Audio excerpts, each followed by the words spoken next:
Thank you so much, Madam Chair.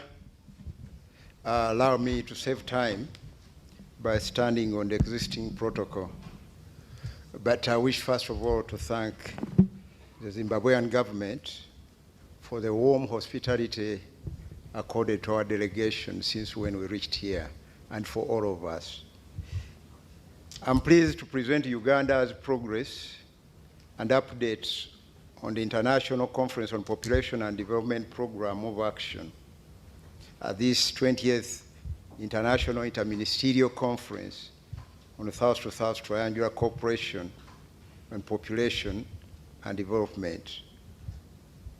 At the historic Nairobi Summit on ICPD 2025, which had a theme, Accelerating the Promise, the government of Uganda made commitments to galvanize changes and drive the country's vision for social transformative change geared towards achieving the Sustainable Development Goals, SDGs. Uganda's national ICPD commitments were presented by our President, His Excellency Yoweri Museveni, and they included, among others, investing in human capital development to drive our third National Development Plan. The second one was Uganda being a young country, the government would annually allocate at least 10% of maternal and child health resources to adolescent-friendly reproductive health services.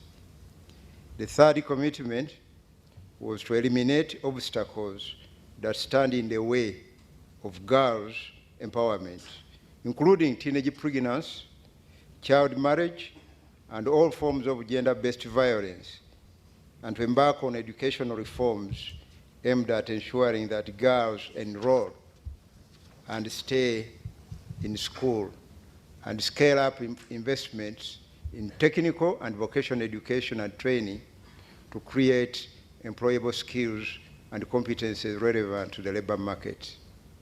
The fourth one was increasing universal access to all methods of family planning and reduce unmet need for family planning from 28% to 10% by 2022. And finally, operationalizing the National Sexuality Education Policy Framework to provide a formal national direction for sexuality education within Uganda's schools while upholding the country's positive culture and religious values. Madam Chair, the government of Uganda underscores the importance of the Nairobi Summit on ICPD 25, and that without fulfilling the ICPD 25 commitments, neither Uganda's Vision 2040 nor the SDGs would be achieved. The national budget now includes maternal health, adolescent and youth health, nutrition and education, as well as sexual and reproductive health, anchored in the Human Capital Development Program of the National Development Plan, and also supported in partnership with various stakeholders. The country also established a midwifery college for health workers, handling maternal obstetric and gynecological interventions, enhanced the construction of health facilities, and trained village health teams to enhance access to health services at grassroots levels. As a result, the 2022 Uganda Demographic and Health Survey results, which released a month ago, has shown significant improvement in the health indicators. The maternal mortality ratio declined from 336 to 189 per 100 live births.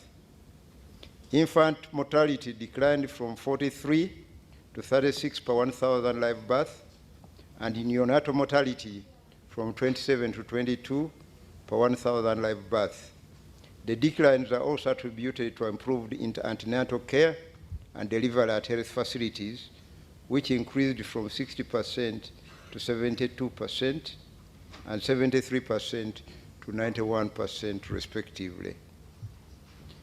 Madam Chair, it is worth noting that the impact of COVID-19 pandemic affected men and women differently, with women and girls being more vulnerable to the disproportionate economic, health, and social risks resulting from the pandemic, thus exacerbating existing gender inequalities, especially for the poorest girls and adolescents who face a greater risk of early and forced marriages.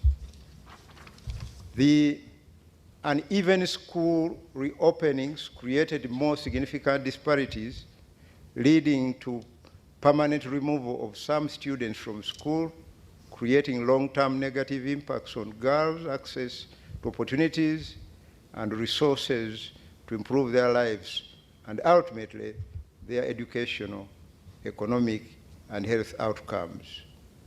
To curb the escalating teenage pregnancies, the government has established policy environment with a national sexuality education framework and adolescent health policy to scale up age-appropriate sexual reproductive health information and services and support through the district committees on adolescent health.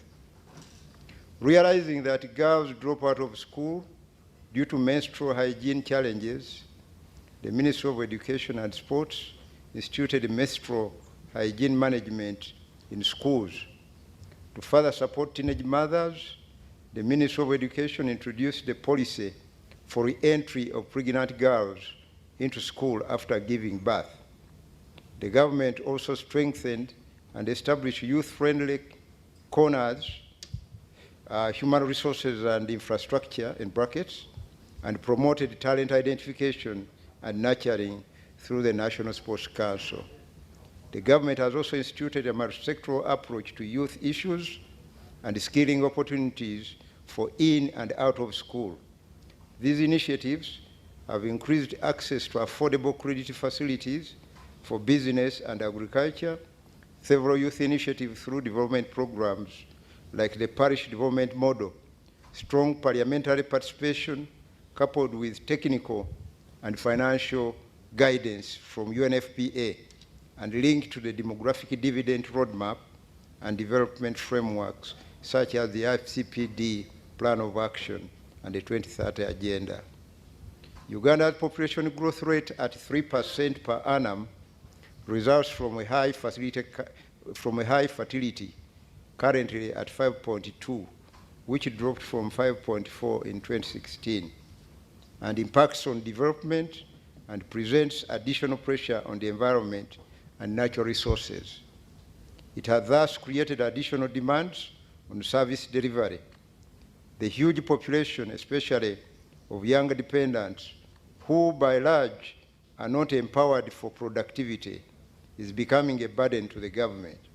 With occasional adverse weather conditions, loss of wetlands and forest cover, measures towards climate change mitigation are crucial for economic advancement and harnessing the dividend in Uganda. The country launched the Family Planning 2020 commitments as a framework for rights-based family planning, building on the achievements and momentum resulting from Uganda's obligation to the Family Planning 2020 partnerships. The government of Uganda has created the Family Planning 2030 commitments. Among these are increasing the modern contraceptive prevalence rate for all women from 30.4% in 2020 to 39.6% by 2025, and reducing unmet needs from 17% in 2020 to 15% by 2025. The 2022, the Uganda Demographic Health Survey revealed the modern method contraceptive prevalence rate increased from 35% in 2016 to 37%, and the unmet need decreased to 22%. As a government, we continue to improve the family planning policy environment by first positioning family planning as a social and economic issue through Uganda's Vision 2040, the Human Capital Development Pillar of the National Development Plan 3, the Family Planning Costed Implementation Plan 2, and the 10-year Health Supply Chain Roadmap, among others. The government of Uganda continues to allocate resources towards family planning, including procurement of contraceptives. Due to the increasing competing priorities for resources, the Uganda government is increasingly exploring innovative financing options. The Ministry of Health has developed a health insurance bill currently tabled in Parliament. The health financing strategy, the total market approach that leverages the private sector, and through the World Bank project, we are implementing the results-based financing that includes family planning. We appreciate the contribution of development partners, especially UNFPA, USAID, and World Bank to Uganda's family planning program. The uncertainties in donor financing for family planning and the prevailing global challenges have propelled the country to adopt innovative financing strategies to sustain family planning financing. Some success stories and best practices regarding investment into family planning include increased domestic allocation and expenditure on family planning, annual needs quantification, and Uganda's commitment to participate in UNFPA's innovative sustainable financing options, including the matching fund and the mandatory contributions. We believe these approaches present short, medium, and long-term investment opportunities for Uganda to sustain the family planning programming and make the country more self-reliant as it progresses to a middle-income status. As I conclude, Madam Chair, it is now time to sustain the gains and look beyond business as usual, to tap into opportunities to realize the commitments. Uganda recognizes that attainment of these commitments requires South-to-South and triangular cooperation, and therefore appreciate support from partners in population and development and the United Nations Population Fund, UNFPA, for their unwavering support in the application of South-to-South triangular cooperation partnerships that have helped the country leverage from more impactful and sustainable actions at global, regional, and country levels, and have helped our country to get the trajectory towards harnessing the demographic dividend. I thank you so much for your attention.